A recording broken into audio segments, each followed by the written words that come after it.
High court का फैसला आने के बाद कोई रहा ही नहीं। हाईकोर्ट ने बता दिया, जब यूजीसी की गाइडलाइन नहीं मानी जा रही है तो इसका मतलब क्या है? हरियाणा की जो सिलेक्शन करते हैं उसके पेपर लीक होते हैं। ये बड़ा गंभीर मामला है, इसको सीरियसली लेना चाहिए और बच्चों को जो है भविष्य के साथ खिलवाड़ नहीं करनी चाहिए। देखो, कल ही हाईकोर्ट का फैसला आया है, जो हरियाणा में सिलेक्शन हुए हैं इंग्लिश लेक्चरर की, असिस्टेंट प्रोफेसर की, वो रद्द किए उन्होंने। रद्द करने का कारण एक ही है कि यूजीसी की गाइडलाइन नहीं मानी। यूजीसी गाइडलाइन है भाई, नंबर जो है ये कितने लिए और इंटरव्यू में क्या, एक और इन्होंने लगा दिया था सब्जेक्ट टेस्ट, सब्जेक्ट नॉलेज, वो एक बहाना था। उसके द्वारा जो काबिल बच्चे हरियाणा के थे उनको रिजेक्ट कर दिए। मतलब अब तक के जितने नतीजे उठाओगे आप, क्लास 1 और क्लास 2 की जितनी सिलेक्शन हुई है उसमें ज्यादा हरियाणा से बाहर गए थे।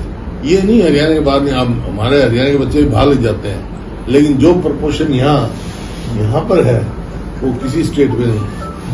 ये सिर्फ एक को लगा के जो एचपीएससी जो है और इस तरह लोगों के भविष्य के साथ खिलवाड़ करे, युवाओं के साथ। और ये जो हाईकोर्ट में फैसला हुआ है, ये युवाओं की जीत है, हरियाणा के जो काबिल बच्चे हैं उनकी जीत। दूसरा, जो राहुल गांधी जी गुड़गांव आए, वहां हमने जो 750 किसानों ने कृषि कानून के खिलाफ शहीदी दी थी, जिसका प्रस्ताव भी मैंने असेंबली में पास करके किया था। हमारे किसानों के बच्चों को कुछ करना था, वो सरकार ने कोई कॉम्पनसेशन दिया नहीं, लेकिन राहुल गांधी जी ने भी किसानों के साथ दिया। उस टाइम कांग्रेस पार्टी ने साथ दिया और सरकार को मजबूत किया वापस करने के लिए, तो किसान बच गए। लेकिन एमएसपी अभी नहीं मिली किसान को। तीसरा, पिछले कई दिनों से हरियाणा में जो सफाई कर्मचारी हैं उनकी हड़ताल चली हुई है। आप किसी शहर में जाओ, ढेर कूड़े के लगे हुए हैं, लोगों का जीना दुर्लभ हो रहा है, लेकिन उनसे कोई बात ही नहीं कर रहा। सरकार को कोई नुमाइंदा ही नहीं जा रहा बात करने के लिए। उनको तुरंत वहां जाना चाहिए, बात करनी चाहिए, इसका समाधान करना चाहिए आदमी इनका। और कानून व्यवस्था जो बिल्कुल चरमरा गई है। अब पूछो, तुम क्या पूछो सर? निकाय चुनाव के जिस प्रकार के नतीजे निकलकर सामने आए हैं, मुख्यमंत्री जी ये कह रहे हैं कि एक बार फिर से जो भाजपा की नीति है उस पर मोहर लगती हुई जो है नजर आई है। सर, पिछली बार से बेटर परफॉर्मेंस रही है कांग्रेस की, ज्यादा वोट आई, जैसे सोनीपत में पिछली बार 25,000 वोट आए, इनका 50,000 आई है, तो ये है। बाकी निकाय चुनाव में पहले भी कोई ये नहीं अभी कोई नए बने हो, बीजेपी की।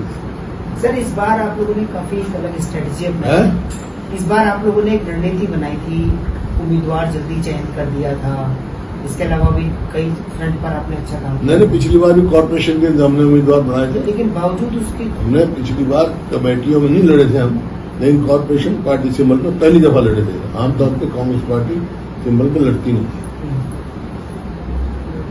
सर, जिला अध्यक्षों को लेकर भी खबरें निकलकर सामने आ रही है कि संभव है कि कुछ लोगों की छटनी हो सकती है। जिला अध्यक्षों को लेकर कुछ लोगों की छटनी हो सकती है, हटाया जा सकता है क्योंकि उनकी परफॉर्मेंस अच्छे नहीं हुए, रिव्यू मीटिंग होगा। तो क्या जिला अध्यक्षों को वापस से नियुक्त किया जाएगा, इन्हें हटाया जाएगा?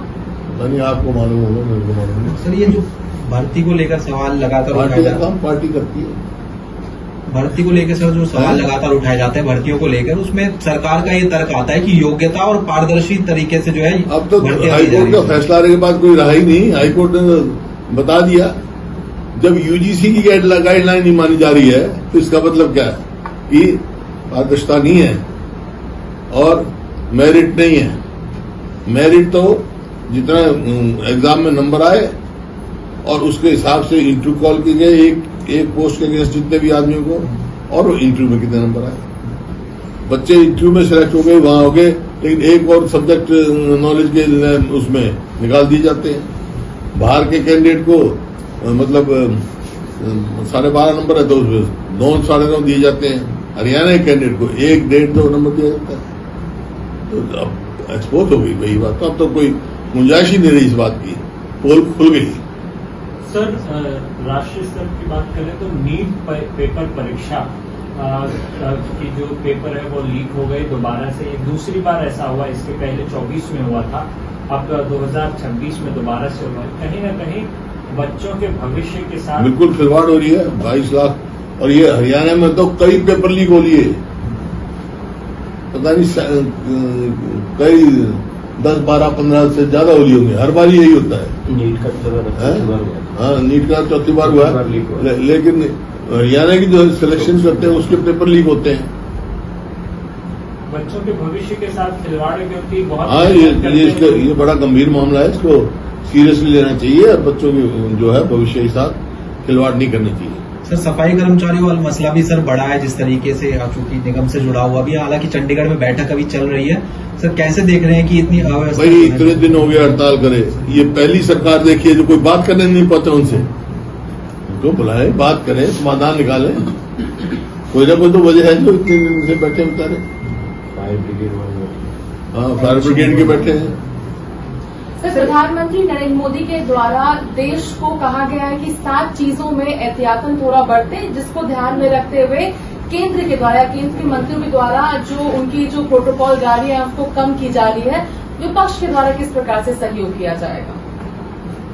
देखिए, ये शुरू से हुआ, जब ईरान और अमेरिका वार हुआ तो शुरू से ये बात चली, तो उस टाइम हर समय सरकार का एक बयान आता रहा, कोई कमी नहीं है, कोई दिक्कत नहीं है।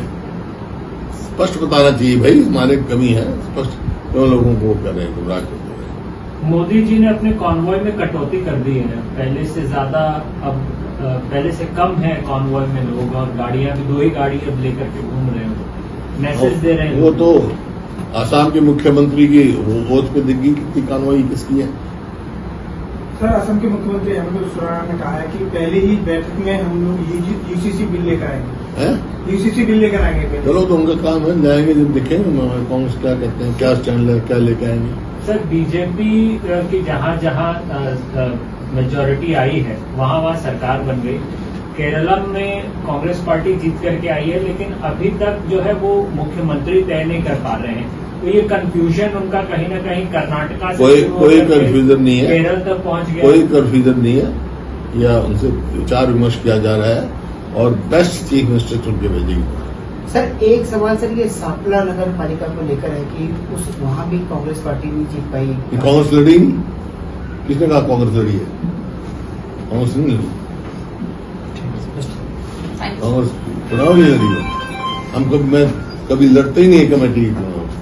मैं कमेटी, जिला परिषद, इनके चुनाव में कभी हिस्सा नहीं।